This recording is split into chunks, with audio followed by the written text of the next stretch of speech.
Hello, and welcome back to yet another episode of the Plague Doctor Stories. As always, I'm your host, the Plague Doctor. Today's story is a very special Thanksgiving story for all you ghouls out there. Today's story is Thankskilling. Once, in a quaint neighborhood, a new family moved in just before Thanksgiving. Their charming smiles hid a dark secret. The Smiths, their name whispered with unease, were invited for a warm Thanksgiving feast by the neighborhood. Little did the neighbors know the Smiths had their own particular culinary traditions. As the evening progressed, the jovial atmosphere shifted subtly. The aroma of the roast turkey masked a deeper, sinister scent. The new neighbor, Mrs. Smith, seemed overly interested in the kitchen, examining each ingredient with an eerie fascination. As the meal commenced, the main course was prepared, a scrumptious dish that drew gasps of admiration. Yet, as the guests indulged, they noticed particularities in the meat's texture, an uncanny resemblance to the missing family pet, the strange guilt in Mrs. Smith's eyes. Panic struck when the guests discovered a hidden room filled with chilling evidence, photographs of previous neighbors, each smiling alongside the Smiths before vanishing without a trace. The atmosphere turned to terror as the dreadful truth revealed. The new neighbors were not there for friendship, but an unwitting participants to be in a gruesome ritual. Mrs. Smith's smile widened as she revealed the true secrets and the source of the succulent feast. The previous neighbors, now the main course. The once inviting home became haunting, a nightmare. The new neighbor's innocent gesture of acceptance turned into a fight for survival, a desperate attempt to escape the clutches of their seemingly charming yet cannibalistic host. The night ended in screams echoing through the neighbor's gruesome Thanksgiving tale that would forever haunt the memories of those who survived.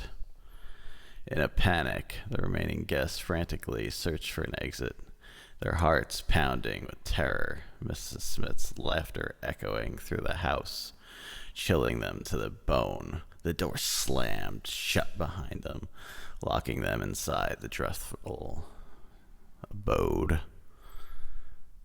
Desperation fueled their actions as they dashed through the corridors, trying to find a way out.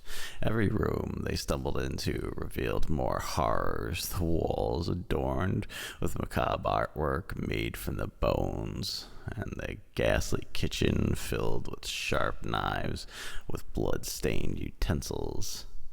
The group split up in a frantic attempt to cover more ground. Each step echoed through the eerie silence, punctured by the distant crackles of Mrs. Smith. But they crept through the dimly lit halls. One by one, they disappeared, snatched by hidden passages or ensnared in the devious traps set by the Smiths. Only two remained, Sarah, the new neighbor, and John, who had lived in the neighborhood for years. With their backs pressed against the wall, they found themselves concerned and confined into a room with unsettling taxidermy. The morbid collection of frozen expressions forever echoed and etched into the faces of the animals. Their eyes met, fear, and drenched deeply in their souls with the grim discernation they knew they had to outwit a diabolical host to survive. Searching desperately, Sarah noticed a loose panel on the wall with trembling hands. They peeled it open, revealing a narrow passage leading to the outside.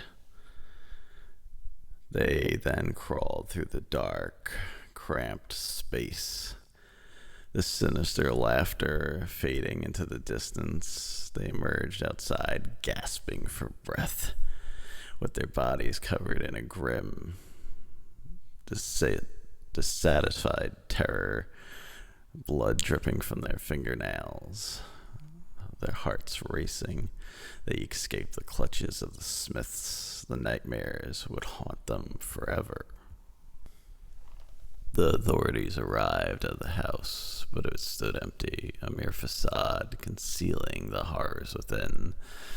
The neighborhood, once warm and welcoming, became entangled with the air of unease. The disappearance of guests remained a mystery, a chilling tale whispered among the residents, a reminder of the darkness that can lurk behind a smiling face.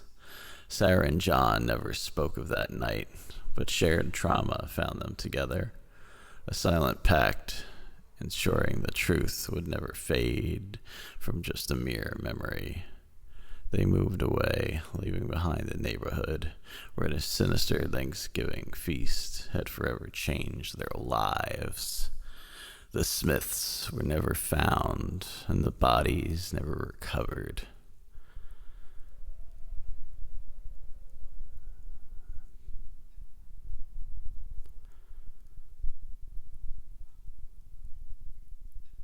I hope you don't have any new neighbors inviting you over this Thanksgiving.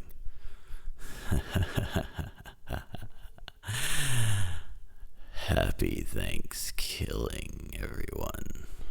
Till next time, don't forget to like, comment, and subscribe. The Plague Doctor Stories. Thank you. Subscribe.